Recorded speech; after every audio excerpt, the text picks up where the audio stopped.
Hey guys, thanks for joining me as we've been talking about the doctrine of Christ. And we're now dealing with, did Christ descend into hell? So I've written an article called A Pastor's Point of View, Did Christ Descend into Hell? And so I'm going to just read a lot of that to you because I think I've tried to study that and word it in such a way that's, I think, most helpful. So obviously that question makes for an interesting discussion. Did Christ descend into hell? Christians throughout the centuries have debated where Christ went during his 3 days of death. That is, while the body of Jesus lay in the tomb, was his spirit in heaven or in hell? A late version of the Apostles' Creed states that after Christ's death, he descended into hell. Some modern Christians believe Jesus must have descended into hell to gain the keys over death and the grave. The question is such an understanding biblical? First, a few words are in order about the Apostles' Creed, which I've touched on in a previous video. The Apostles' Creed originated in the mid-2nd century AD, around 150, maybe a little sooner. And this creed promoted a Trinitarian belief against the rising heresies of Gnosticism and Docetism. These views dismiss such common Christian beliefs such as one God revealed as 3 persons and the full deity and humanity of Jesus Christ. Many historians agree that the Apostles' Creed, that is, it's supposed to be a summary of the 12 apostles' basic teaching, that creed was employed as an early baptismal confession expressing one's belief not only in the Trinity in general, but also in the person and work of Jesus Christ. Though the oldest and most reliable version of the creed do not refer to Jesus' descent, a version from the end of the 4th century says that Jesus descended to the dead, meaning the grave. Absent for the next couple of centuries, the phrase reappears in the mid-7th century onward, and some began to translate it as descended into hell. Others had descended into Hades, and then Hades became used as hell. Proponents of this inclusion argue that their view is biblical. Let's look at what the Bible has to say about Jesus' descent. So consider Paul's words in Ephesians 4:9. In saying he ascended, what does it mean but that he also descended into the lower parts of the earth? The lower parts of the earth can hardly be a definitive text for hell, for most scholars realize that the ascension underscores Christ's glory, while his descent emphasizes his humility. While the lower parts may simply be another way of saying the earth, it may also stress Christ's death and his burial in the grave. Such a view accords well with Paul's teachings in Philippians, in that Christ, who is God, became a man out of humility and obedience to God the Father, even to the point of death for sinful man, in Philippians 2:6-8. As additional support, John's Gospel teaches Christ's descent as his coming to earth rather than descent into hell. We see that in John 3:13, John 6, verse 38 and 62. Look at Peter's teaching. 1 Peter 3:18-20. Christ being put to death in the flesh but made alive in the spirit, in which he went and proclaimed to the spirits in prison because they formerly did not obey when God's patience waited in the days of Noah. Aha! The Bible clearly says that Christ in the spirit went and proclaimed to the spirits in prison. He must have descended to hell. Slow down a minute. Numerous scholars have cited this passage as the most obscure text in the New Testament. So it's hardly an easy read, so we must break it into manageable pieces.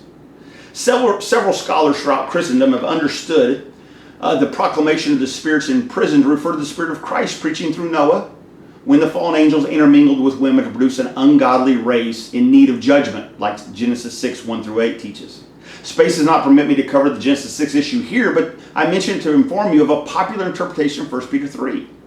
Many exegetes do not agree with Christ preaching through Noah, but they too see a reference to the spirits as fallen angels. The plural use of the word spirits in the New Testament always refers to angels, except in Hebrews 12:23, where the spirits are labeled as righteous, pointing to human beings. While a different phrase occurs, those under the earth, in Philippians 2:10, probably refers to spirits or demons rather than dead human beings, but all will see Jesus for who he is at the judgment and bow their knee. Moreover, the verb proclaimed can mean heralded in the sense of heralding or proclaiming victory. While the most natural time for Jesus to pronounce victory would be after his resurrection, could he have proclaimed it sooner? Now, to be sure, my view of 1 Peter 3 is not the norm in evangelical life, so if you don't agree with it, you won't be the first. I do, however, try to compare various texts that may address the same issue. I believe that Jesus descended into the grave, while the Old Testament word Sheol and its equivalent New Testament word Hades often refer to the grave. They can also point to the abode of the dead, the underworld, a place not for physical bodies, but the spirits of individuals. Moreover, Sheol or Hades is evidently compartmentalized. It is a place of punishment, often labeled Abaddon or pit, Job 26:6, 28:22, Psalm 16:10, Proverbs 15:11, Ezekiel 28, verse 8, Luke 16:23. So it can be a place of the pit as well as a place for the righteous. For Yahweh God is there, Psalm 139 verse 8, as are those who are embraced by Abraham in Luke chapter 16 and verse 22. This compartmentalized view of the abode of the dead fits well with Jesus' teaching about the rich man and Lazarus in Luke 16:19 through 31. To be sure, this Lucan account may be a parable, but the fact that Jesus gives a name to one of the characters, Lazarus, seems to point to someone more than a parable. Even if it is a parable, however, what follows is not necessarily out of bounds in understanding certain elements of the story. As you know, the rich man lived life and depended on his own resources, while Lazarus expressed humble dependence. Both of these men died, but Lazarus was carried to Abraham's bosom or side, meaning that Abraham embraced him as one of his own in chapter 16, verse 22 of Luke. The rich man, on the other hand, went to Hades, which means more than the general abode of the dead here, for Jesus speaks of it as a place of torment in verse 23. Communication takes place between the rich man and Lazarus, but there's a great chasm that separates the two parties in verses 24 through 26. So how does all of this relate to Jesus' descent? First, the apostolic witnesses clearly refer to Jesus' death more than just the grave. Both Peter and Paul declared Jesus Christ was among the abode of the dead in the underworld in Acts 2, verse 27 and 31, and Romans 10:7, respectively.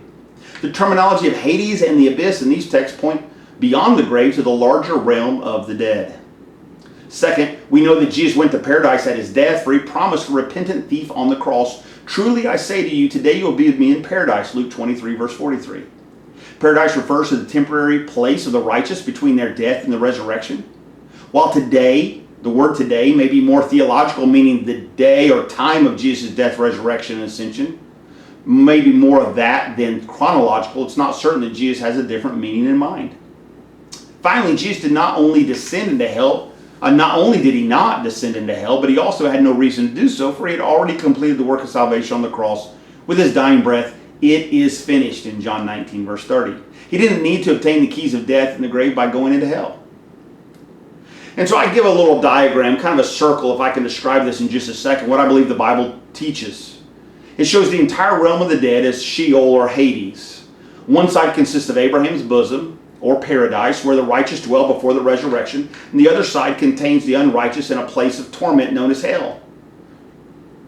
The chasm between the two sides cannot be breached, and yet Jesus could communicate and proclaim his victory over death to the unbelieving spirits in prison before the resurrection, as 1 Peter 3 talks about. So I must admit that my view is not crystal clear in Scripture. I do believe it makes use of the biblical data.